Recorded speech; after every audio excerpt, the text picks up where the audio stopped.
Los Angeles, June 1974. The Diamond Dogs tour was at its absolute peak. Every night, 20,000 people witnessed what critics called the future of rock and roll, a theatrical spectacle so ambitious it required 40 tons of equipment and a crew of 60.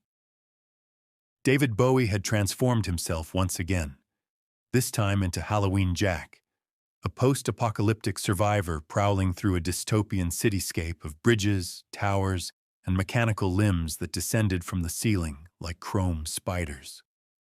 The stage design alone cost more than most bands earned in a year.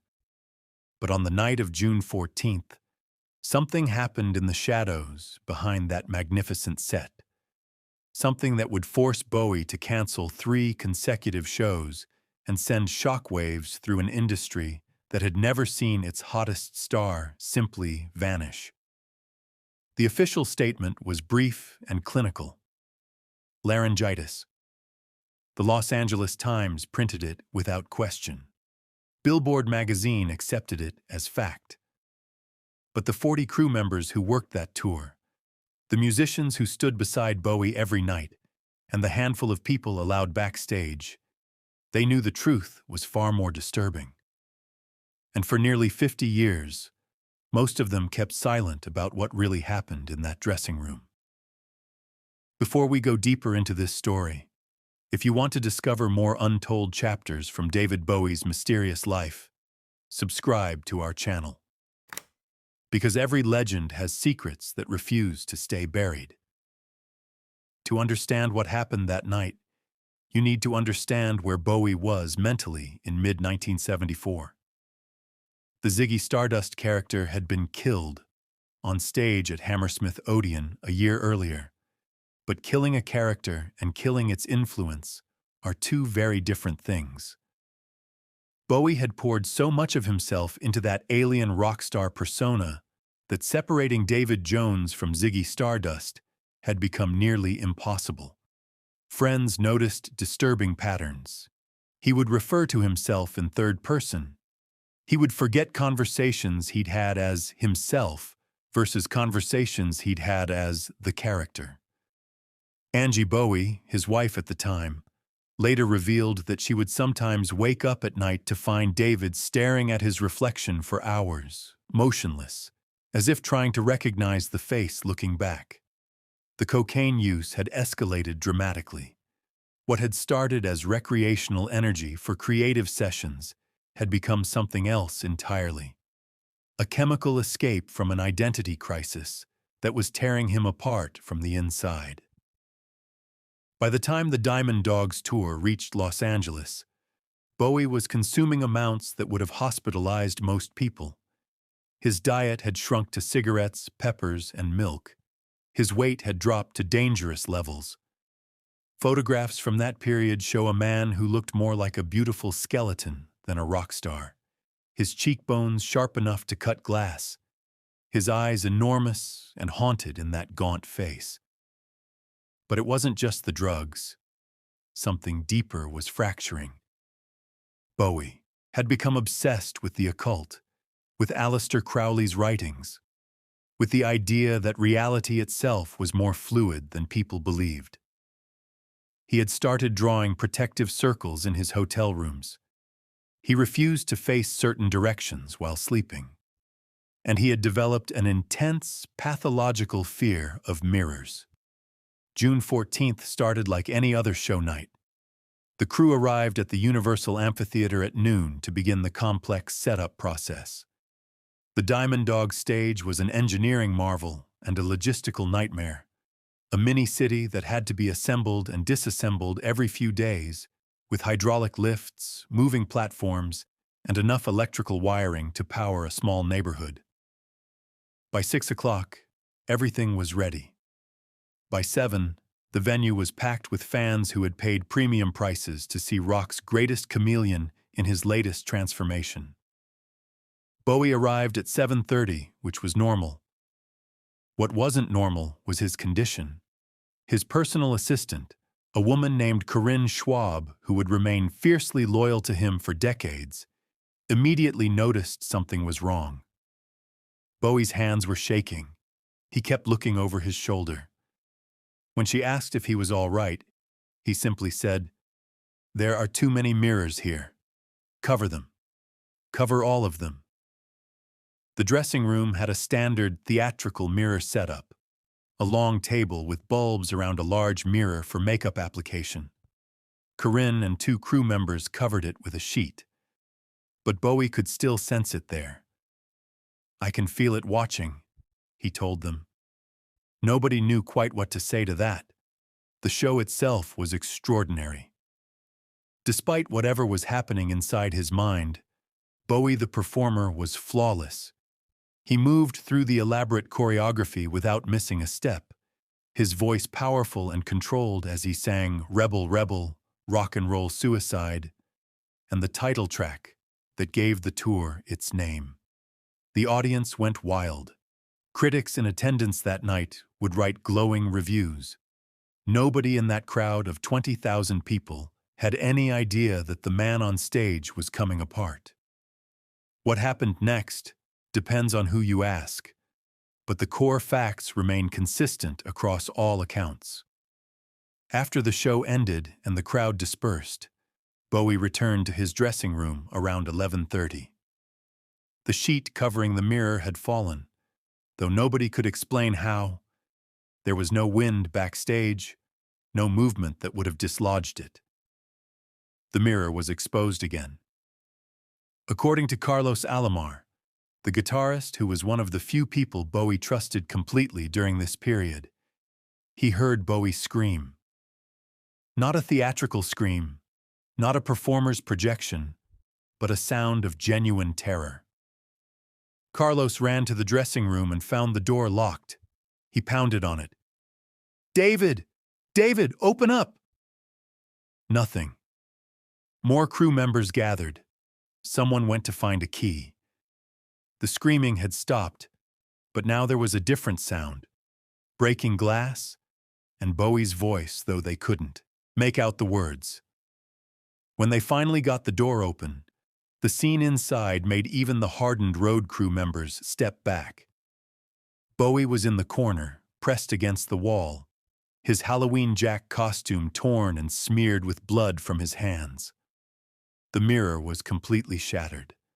Shards of glass covered the makeup table and floor, and on the wall behind where the mirror had been, Bowie had used what looked like eyeliner to draw strange symbols, sigils that some of the crew later recognized from occult texts. But it was what Bowie kept saying that truly disturbed everyone in that room. Over and over, in a voice that didn't quite sound like his own, he repeated, "He's still here. Ziggy's still here. He won't leave. He's in the reflection. I saw him. He's real, and he won't let me go." Corinne Schwab, displaying the fierce protectiveness that would define her relationship with Bowie for the rest of his life, cleared the room immediately. Only she and Carlos Alomar remained. They spent the next hour trying to calm him down, trying to help him understand that what he had seen wasn't real, that it was exhaustion and chemicals and stress. But Bowie was insistent. He had seen something in that mirror, something that looked like Ziggy Stardust, but wrong somehow, distorted, with eyes that weren't quite human anymore. A doctor was called discreetly. The official diagnosis was nervous exhaustion and dehydration, which was true enough. The unofficial reality was that David Bowie was experiencing a complete psychological break, a fracturing of identity so severe that his own reflection had become a threat. The doctor recommended immediate rest, therapy, and most importantly, distance from performing. The next 3 shows, 2 more in Los Angeles and 1 in San Francisco, were canceled with the laryngitis explanation. Nobody questioned it publicly. What happened during those 3 days of cancellation has never been fully revealed until now. Bowie didn't go to a hospital. Instead, Corinne arranged for him to stay at a private residence in the Hollywood Hills, far from the public eye. Tony Visconti, his longtime producer and friend, flew in from New York. Together with Angie, they staged what amounted to an intervention, though not for drugs specifically. This was about something deeper and more dangerous. Over those 72 hours, Bowie slowly came back to himself, or at least to a version of himself that could function. They talked about Ziggy, about the blurred lines between performance and identity, about how completely inhabiting a character can sometimes make it hard to remember where the character ends and the real person begins. Visconti later described it as watching someone try to convince himself he existed. The man who had created the most famous alien in rock history was terrified he might actually be that alien, that David Jones had been consumed entirely by his own creation. But here's what makes this story even more disturbing. The mirror incident wasn't isolated. Research into Bowie's life during this period reveals a pattern of similar episodes that have been carefully kept out of the official narrative. In Philadelphia, 2 weeks before Los Angeles, a hotel maid found all the mirrors in Bowie's suite covered with bedsheets and towels. In Detroit, stage crew reported that Bowie refused to use a dressing room because it had a mirrored wall, choosing instead to change costumes in a storage closet. And in New York, at the tour's beginning, a sound engineer named Gary Clammer later recalled watching Bowie have a conversation with himself in a backstage mirror, except the reflection was responding differently than Bowie was speaking. "It was the strangest thing I ever witnessed," Clammer said in a rare interview decades later, shortly before his death. David was asking questions, and the reflection was answering, but the mouth movements didn't match. "I know how crazy that sounds. I know what you're thinking. But I was completely sober, and I saw what I saw."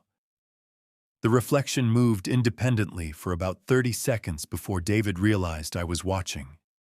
He went pale and left immediately. The psychological phenomenon Bowie was experiencing has a name: dissociative identity disorder, though in 1974 it was called multiple personality disorder. It occurs when someone's identity fractures, usually as a response to trauma. For Bowie, the trauma was complex. A childhood marked by a family history of mental illness, the pressure of fame, the chemical assault on his brain, and the deliberate cultivation of alternate personas as a creative strategy. He had spent years teaching himself to be other people so convincingly that his own mind had started to believe those other people were real. When the tour resumed after those 3 canceled shows, something had fundamentally changed. The remaining performances were completed, but Bowie's energy was different, more guarded, less abandoned to the character. Immediately after the tour's conclusion, he made a series of decisions that, in retrospect, were clearly designed to save his sanity. He fired his manager Tony DeFries, cutting ties with the man who had pushed him to be larger than life. He moved to Los Angeles permanently, though he would later call this period his cocaine years, and describe LA as the most dangerous place on earth for him. And most tellingly, he began work on a new album that represented a complete departure from theatrical characters. Young Americans, a soul-influenced record where David Bowie, the performer, was, for the first time in years, just trying to be David Bowie. But the mirror phobia persisted. Throughout 1974 and 1975, Bowie's homes and studios were carefully arranged to minimize reflective surfaces. When mirrors were absolutely necessary, they were positioned so he could avoid looking at them directly. Jeffrey McCormack, a childhood friend who worked as a backup singer and assistant during this period, described entering Bowie's LA home for the first time and being struck by the absence of mirrors. "Most rock stars' homes are full of mirrors," McCormack said. David's looked almost Amish in comparison. Plain walls, minimal decoration, and not a reflective surface in sight. The fear wasn't just about seeing Ziggy. As Bowie's cocaine use spiraled further out of control in 1975 and early 1976, he became convinced that mirrors were portals, that they could trap souls or allow things from other dimensions to watch him. During the recording of Station to Station, engineers at Cherokee Studios in Los Angeles recall Bowie drawing pentagrams and other occult symbols, performing what he called protection rituals before entering the booth. The album that emerged from this period is brilliant and terrifying in equal measure. The Thin White Duke, Bowie's next character, was described by Bowie himself as a nasty character indeed, someone without emotions, without humanity, without a soul. The breaking point came in early 1976 with the infamous Victoria Station incident in London, where Bowie appeared to make a Nazi salute to fans. Whether intentional or not, and Bowie would spend years insisting it was a misinterpreted wave, the backlash was immediate and severe. Combined with interviews where he made disturbing comments about Hitler and fascism, statements he later attributed to his cocaine-induced paranoia and delusion, Bowie's reputation and mental state hit their absolute nadir. And then, in one of the most dramatic rescues in rock history, Iggy Pop essentially saved his life. The two musicians, both damaged and desperate, moved to Berlin in late 1976. The choice of city wasn't random. Berlin was gray, cold, and serious, the opposite of Los Angeles' superficial glamour. It was also a divided city, literally split by a wall, which somehow appealed to Bowie's fractured sense of self. Here was a place that understood being broken into pieces. In Berlin, Bowie began the slow process of reconstructing his identity. He stopped using cocaine. He took up painting with renewed focus. He rode a bicycle through the streets like a normal person. And crucially, he began to reintroduce mirrors into his life, facing his reflection incrementally, learning to recognize himself again.